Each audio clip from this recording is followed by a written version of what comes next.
Selly Manor has an interesting history.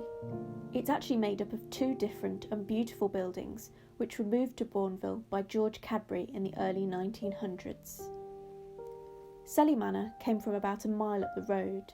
It is a high-status building, a large farmhouse which dates back to the 1400s. It was occupied continually up until 1907, when its owner, Edward Oliveri, put it up for auction. George Cadbury bought it with one purpose: education. There's a great quote from George: "The people in the nearby city of Birmingham have little idea of life in bygone times." He bought Selly Manor in 1907, moved it to Bournville and rebuilt it. A museum since 1916, Selly Manor has welcomed thousands of visitors and schools, giving people of all ages a chance to immerse themselves in the manor and Bournville's history. George Cadbury may have founded Selly Manor Museum, but it's his son Lawrence who is responsible for much of its fantastic collection.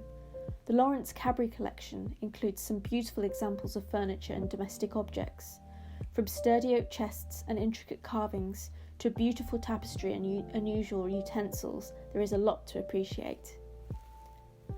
The smaller building on the site is actually older.